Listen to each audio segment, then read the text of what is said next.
Ratchet and Clank Rift Apart is the best platformer I've played in years, and it made me really appreciate games that are just straight up fun. My first experience with Ratchet and Clank came a couple years ago when I picked up Ratchet and Clank on the PS4.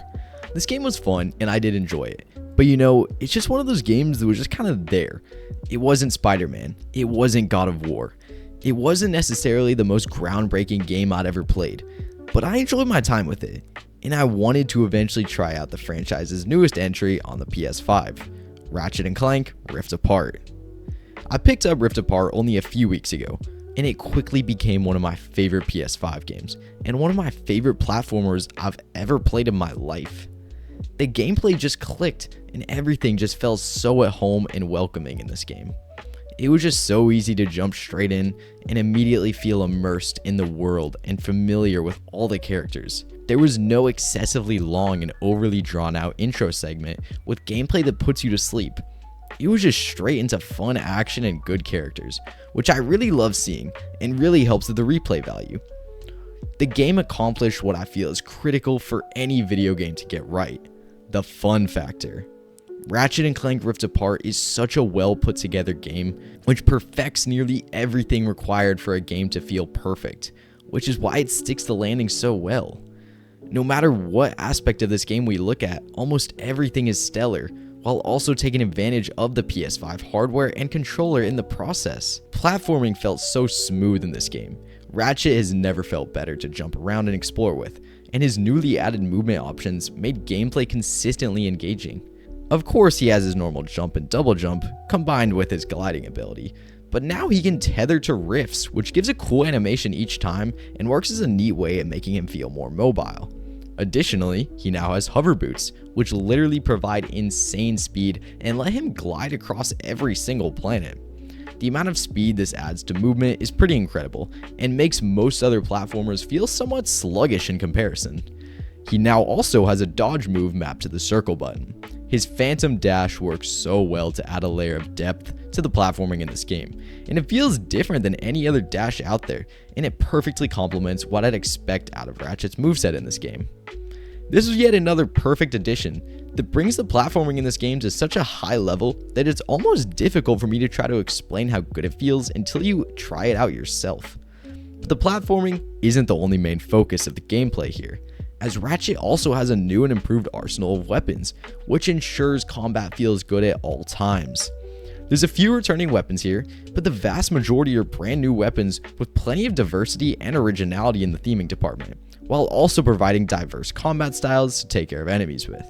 I personally love the Negatron Collider, Lightning Rod, and Executor, but all the weapons are fun in this one, and the large variety among the plethora of different options really does help to keep gameplay fresh and combat very enjoyable. Next up, I need to touch on the story here. Since this is a Ratchet and Clank game, I wasn't expecting or hoping for any super in-depth, over-the-top story. I just wanted something fun, charming, and that was easy to keep track of and understand. And honestly, that's exactly what we got. Here's your spoiler warning, by the way, before I talk about all the story stuff.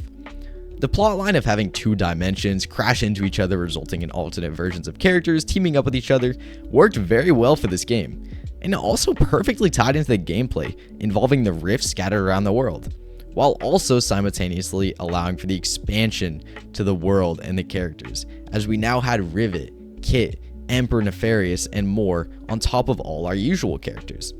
The story wasn't the most impactful one out there, but that's perfectly okay. It executes exactly what it wants to, which is just a fun, animated way of delivering us the entire package that is Ratchet and Clank Rift Apart. The characters are fun and likable, and quite frankly, this is a game I can't wait to replay just to see everything play out again. I've heard people say this is like a playable Pixar movie, and I could not agree more. The story has some impactful moments and good character development between Rivet and Kit that really does give the story meaning and lets it resonate with the player base. The story here isn't the main focus, and it's not trying to be, but it works amazingly for what it is, and I really appreciate how well Insomniac handled it. Like most Ratchet and Clank games, we're given an abundance of planets to explore and find collectibles in. The planets here were all good in their own right, and I think they did a good job of representing the theming of this game, having many different multi-dimensional implications scattered throughout them. and allowing for us to use many different movement abilities that the game had to offer. They also fit well with the story. Like in general, I don't remember any planet that the game didn't really give us a good reason to go to, which is always a plus. The variety of planets here also just work to keep players constantly engaged. As for the most part, all the planets are very different from each other and offer something new. Corzon V is this futuristic city which gives off tons of that alternate dimension energy. Savali is a big open world feeling planet with tons of room to roam around, find secrets, and play around with weapons and platforming mechanics. Then Ardolis is a whole planet based on pirates, which is pretty gimmicky, but a fun and unique way to offer something new, and the planet was just a ton of fun. I wouldn't say the planets are necessarily the biggest success this game brought us, but they were certainly great, and gave us a wide variety of themes and locations. Rivet was the second main character in this game, and she worked perfectly well as well. The story benefited a ton from having her as part of it, and her gameplay was pretty much identical to Ratchet's, with the only main difference being her utilizing a hammer as a melee weapon. She was great. There isn't really too much for me to say here though. She's one of the most critical aspects of this game, and I think her addition was handled perfectly. The parts of Ratchet and Clank games that are typically the most divisive tend to be the Clank sections.